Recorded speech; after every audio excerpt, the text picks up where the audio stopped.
পোনপ্ৰথমে বিগত সময়ছোৱাত ভাৰতীয় জনতা পাৰ্টিৰ নেতৃত্বাধীন NDA চৰকাৰে ভাৰতবৰ্ষৰ সামগ্ৰিক উন্নয়নৰ বাবে কি কাম কৰিলে তাৰ এখন ৰিপৰ্ট কাৰ্ড আছে। কিয়নো যেতিয়া আমি ৰাইজৰ ওচৰলৈ যাম তেতিয়া ৰাইজৰ ওচৰলৈ যাওঁতে ৰাইজে প্ৰশ্ন কৰিব যে আপোনালোকে কি কৰিলে, আপোনালোকে এইটো দিশত কি কৰিলে, এইটো দিশত কি কৰিলে, বা আপোনালোকৰ এই প্ৰতিশ্ৰুতি আপোনালোকে কি কৰিলে।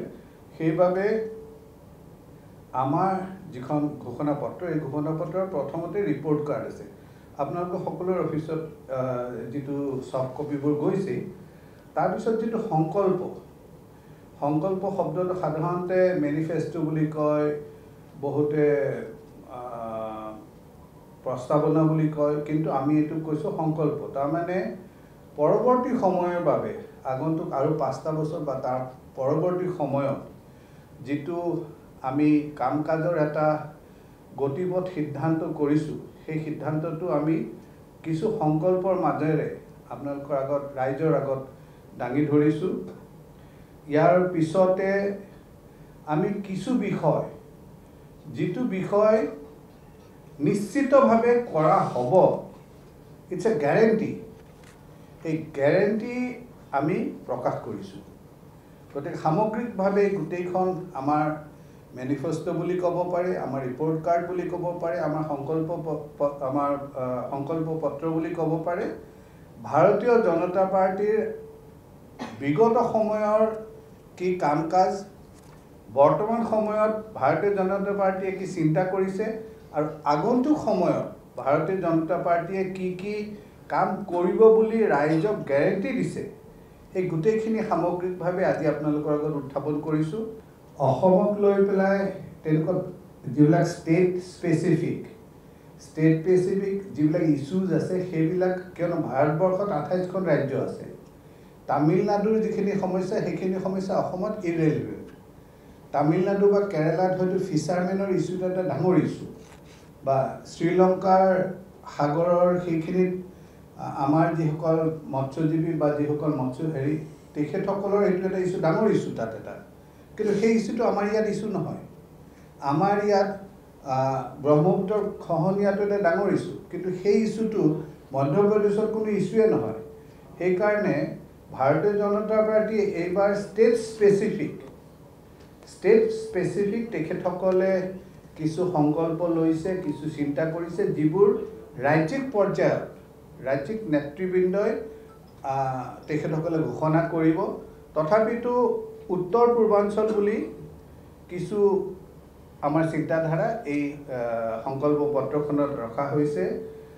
প্ৰথম কথাটোৱে হৈছে যে উত্তৰ পূৰ্বাঞ্চলত প্ৰায় 7 দশক ধৰি পেলাই উত্তৰ পূৰ্বাঞ্চলত আমি দেখিছিলোঁ কোনোবা এটা অঞ্চলত শান্তি সদায় বিঘ্নিত হৈ আছে। উত্তৰ পূৰ্বাঞ্চলৰ মণিপুৰত এতিয়াও শান্তি বিঘ্নিত হৈ আছে।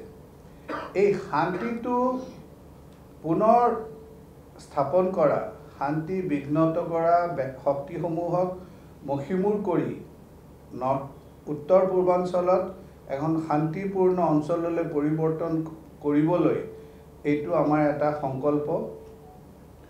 দ্বিতীয়তে, আজি গোলকীকৰণৰ সময়ত আমি এটা কথা দেখিছোঁ যে কোনো এখন দেশেই এটা দ্বীপৰ লেখীয়াকৈ থাকিব নোৱাৰে। No nation is an island in itself. তেওঁলোকে সম্পূৰ্ণ নিজৰ ওপৰত তেওঁলোকে নিৰ্ভৰ কৰি তেখেতসকল টিকিব নোৱাৰে। আজি এটা গোলকীকৰণৰ ফলত ইখন ৰাষ্ট্ৰই সিখন ৰাষ্ট্ৰৰ লগত এটা অৰ্থনৈতিকভাৱেই হওক বা অন্যান্যভাৱেই হওক তেখেতসকলে এটা সম্পৰ্ক গঢ় দিবই লাগিব। আজি ইয়াৰ পৰা যদি আপুনি থাইলেণ্ডলৈ যাব খোজে, তেনেহ'লে সাগৰিক ৰাস্তাৰে যাব লাগিলে 22 দিন লাগে। কিন্তু এই 22 দিনটোক আমি যদি ষ্টিল বেল পথ বা সেই যিটো পথ বনাই থকা হৈছে সেইটোৰে যদি কৰোঁ, তেতিয়াহ'লে 8 দিন খুব বেছিতকৈ বেছি আমি তাত যাব পাৰিম। ফলত যিটো বাণিজ্য, এই বাণিজ্য যথেষ্ট সহজ হৈ পৰিব যদি উত্তৰ পূৰ্বাঞ্চলক এখন দুৱাৰদলি হিচাপে লোৱা হয়। এই সংকল্প পত্ৰত সেই কথাটোৱে বাৰম্বাৰ কোৱা হৈছে। দ্বিতীয়তে, আমাৰ আহোম ৰজাসকলৰ দিনত আপোনালোকে দেখিছিলে যে যিসকল জনহিতকী স্বৰ্গদেউ আছিল তেখেতসকলে দৌল বনোৱাই নহয়, লগে লগে তাৰ লগতে একোটা ডাঙৰ সৰোবৰ বনাইছিলে। জয়সাগৰ এটা প্ৰমাণ আছে, এনেকুৱা ধৰণৰ বিভিন্ন দেখিব। এইটো কিয় কৰিছিলে? আজিৰ ভাষাত যদি কয় এইটো হৈছে ৱাটাৰ প্ৰিজাৰ্ভেশ্যন। আমাৰ ইয়াত বানপানীৰ সময়ত যিখিনি পেয় কৰিব পৰা, মানে সেইখিনি নিমখীয়া নহয়, সেইখিনি খাব পাৰি, পিউৰিফিকেশ্যন কৰিলে খাব পাৰি, তেনেকুৱা পানী বানপানীৰ সময়ত আহে, আকৌ উটি সাগৰলৈ গুচি যায়।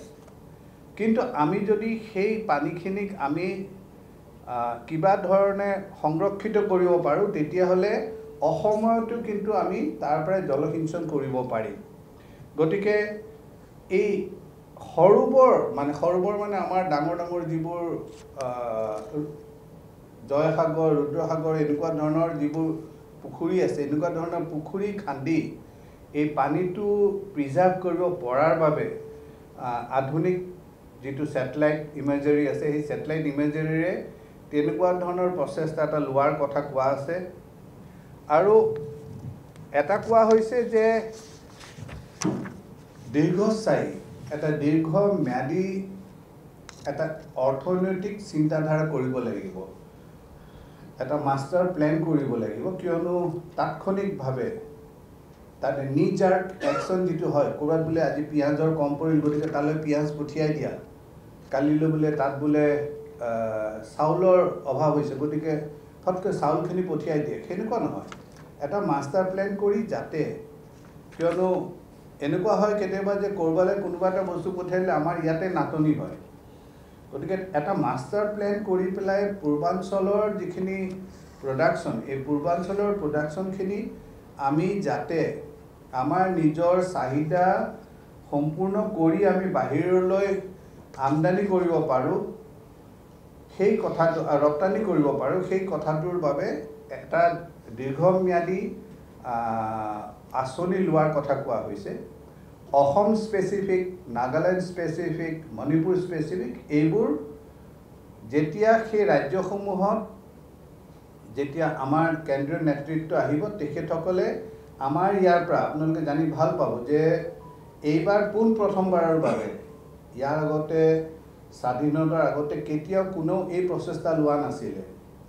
এইবাৰ যেতিয়া আমাৰ মেনিফেষ্টো কমিটিৰ মিটিং বহিছিল দিল্লীত, তেতিয়া এটা সিদ্ধান্ত লোৱা হৈছিলে যে আমাৰ এটা সামগ্ৰিক ৰাষ্ট্ৰীয় পৰ্যায়ৰ এখন সংকল্প পত্ৰই হওক বা মেনিফেষ্টোৰ উপৰিঞ্চি আমি এৰিয়া স্পেচিফিক বা ৰাজ্য স্পেচিফিক আমি কিছু কথা দাঙি ধৰিম সেই ৰাজ্যখনৰ বাবে। আৰু এই যে আমাৰ এতিয়া প্ৰচাৰ চলি আছে, এই প্ৰচাৰৰ মাধ্যমতে আপোনালোকে দেখিছে চাগে যে আমাৰ মুখ্যমন্ত্ৰী ডাঙৰীয়াই হওক বা অন্যান্য যিসকল আহিছে, সকলোৱে এই কথাবোৰ কিন্তু দাঙি ধৰিবলৈ আৰম্ভ কৰিছে। আৰু ৰাজ্যিক পৰ্যায়ৰ যিখিনি আমাৰ চিন্তাধাৰা, সেইখিনি লিপিবদ্ধভাৱে আপোনালোকৰ ওচৰলৈ দিয়া হ'ব।